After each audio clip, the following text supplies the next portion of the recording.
महाभारत की शिक्षा हर काल में प्रासंगिक रही है। महाभारत को पढ़ने के बाद इससे हमें जो शिक्षा या सबक मिलता है उसे याद रखना भी जरूरी है। तो आओ हम जानते हैं ऐसी ही 10 तरह की शिक्षाएं जो हमें महाभारत, युद्धर और मृत्युंजय पढ़ने पर मिलती हैं। हालांकि यह भी सच है कि आप महाभारत पढ़ेंगे तो हो सकता है कि आपको कुछ अलग शिक्षा या सबक मिले। 1. जीवन हो योजनाओं से भरा। जीवन के किसी भी क्षेत्र में बेहतर रणनीति आपके जीवन को सफल बना सकती है, और यदि कोई योजना या रणनीति नहीं है तो समझो जीवन एक अराजक भविष्य में चला जाएगा जिसके सफल होने की कोई गारंटी नहीं। भगवान श्री कृष्ण के पास पांडवों को बचाने का कोई मास्टर प्लान नहीं होता तो पांडवों की कोई औकात नहीं थी कि वे कौरवों से किसी भी मामले में जीत जाते। 2. संगत और पंगत हो अच्छी। कहते हैं कि जैसी संगत वैसी पंगत, और जैसी पंगत वैसा जीवन। आप लाख अच्छे हैं, लेकिन यदि आपकी संगत बुरी है तो आप बर्बाद हो जाएंगे। लेकिन यदि आप लाख बुरे हैं और आपकी संगत अच्छे लोगों से है और आप उनकी सुनते भी हैं तो निश्चित ही आप आबाद हो जाएंगे।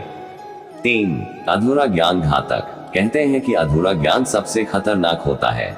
इस बात का उदाहरण है अभिमन्यु। अभिमन्यु बहुत ही वीर और बहादुर योद्धा था, लेकिन उसकी मृत्यु जिस परिस्थिति में हुई उसके बारे में सभी जानते हैं। मुसीबत के समय यह अधूरा ज्ञान किसी भी काम का नहीं रहता है। आप अपने ज्ञान में पारंगत बने। किसी एक विषय में तो दक्षता हासिल होना ही चाहिए। 4. दोस्त और दुश्मन की पहचान करना सीखे।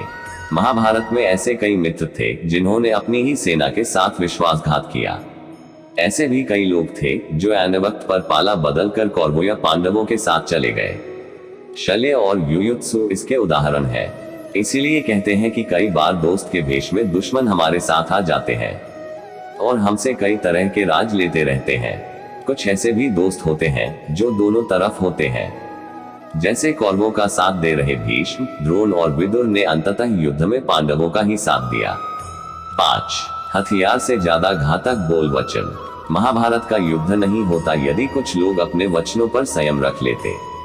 जैसे द्रौपदी यदि दुर्योधन को अंधे का पुत्र भी अंधा नहीं कहती तो महाभारत नहीं होती। शिशुपाल और शकुनी हमेशा चुभने वाली बातें ही करते थे, लेकिन उनका हश्र क्या हुआ ये सभी जानते हैं। सबक ये कि कुछ भी बोलने से पहले हमें ये सोच लेना चाहिए कि इसका आपके जीवन, परिवार या राष्ट्र पर क्या असर होगा। 6. जुए सट्टे से दूर रहो। शकुनी ने पांडवों को फंसाने के लिए जुए का आयोजन किया था, जिसके चलते पांडवों ने अपना सब कुछ दांव पर लगा दिया था। अंत में उन्होंने द्रौपदी को भी दांव पर लगा दिया था। ये बात सभी जानते हैं कि फिर क्या हुआ। अंततः जुए, सट्टे, षड्यंत्र से हमेशा दूर रहो। ये चीजें मनुष्य का जीवन अंधकार में बना देती है। 7. सदा सत्य के साथ रहो। कौरवों की सेना पांडवों की सेना से कहीं ज्यादा शक्तिशाली थी। एक से एक योद्धा और ज्ञानी जन कौरवों का साथ दे रहे थे। पांडवों की सेना में ऐसे वीर योद्धा नहीं थे। कहते हैं कि विजय उसकी नहीं होती जहां लोग ज्यादा है, ज्यादा धनवान है या बड़े पदाधिकारी है। विजय हमेशा उसकी होती है जहां ईश्वर है, और ईश्वर हमेशा वही है जहां सत्य है। इसलिए सत्य का साथ कभी न छोड़े। अंततः सत्य की ही जीत होती है। सत्य के लिए जो करना पड़े करो। 8. लड़ाई से डरने वाले मिट जाते हैं। जिंदगी एक उत्सव है, संघर्ष नहीं।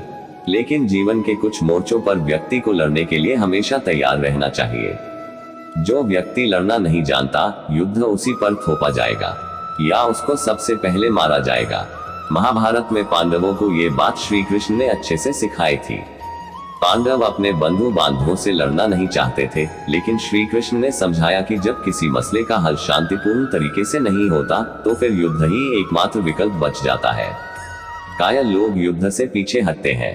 युद्ध भूमि पर पहुंचने के बाद भी अर्जुन युद्ध नहीं करना चाहता था। तब भगवान श्री कृष्ण ने उससे कहा कि न कोई मरता है और न कोई मारता है, सभी निमित्त मात्र है।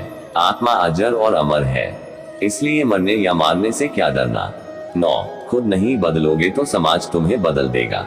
जीवन में हमेशा दानी, उदार और दयालु होने से काम नहीं चलता। महाभारत में जिस तरह से कर्ण की जिंदगी में उतार चढ़ाव आए, उससे यही सीख मिलती है कि इस क्रूर दुनिया में अपना अस्तित्व बनाए रखना कितना मुश्किल होता है। इसलिए समय के हिसाब से बदलना जरूरी होता है, लेकिन वह बदलाव ही उचित है जिसमें सभी का हित हो। कर्ण ने खुद को बदलकर अपने जीवन के लक्ष्य तो हासिल कर लिया, लेकिन वे फिर भी महान नहीं बन सके, क्योंकि उन्होंने अपनी शिक्षा का उपयोग समाज से बदला लेने की भावना से किया। बदले की भावना से किया गया कोई भी कार्य आपके समाज का हित नहीं कर सकता। 10. शिक्षा का सदुपयोग जरूरी। समाज ने एक महान योद्धा कर्ण को तिरस्कृत किया था, जो समाज को बहुत कुछ दे सकता था, लेकिन समाज ने उसकी कद्र नहीं की, क्योंकि उसमें समाज को मिटाने की भावना थी। कर्ण के लिए शिक्षा का उद्देश्य समाज की सेवा करना नहीं था, अपितु वो अपने सामर्थ्य को आधार बनाकर समाज से अपने अपमान का बदला लेना चाहता था। समाज और कर्ण दोनों को ही अपने अपने द्वारा किए गए अपराध के लिए दंड मिला है, और आज भी मिल रहा है। कर्ण यदि यह समझता कि समाज व्यक्तियों का एक जोड़ मात्र है, जिसे हम लोगों ने ही बनाया है, तो संभवतः वह समाज को बदलने का प्रयास करता, न कि समाज के प्रति घृणा करता। तो दोस्तों, आज का ये वीडियो आपको कैसा लगा, ये हमें नीचे कमेंट बॉक्स में लिखें, और साथ में जय श्री कृष्ण भी लिखें। साथ ही अगर आपको ये जानकारी पसंद आई होगी तो इस वीडियो को अपने दोस्तों के साथ अवश्य शेयर कीजिएगा। धन्यवाद।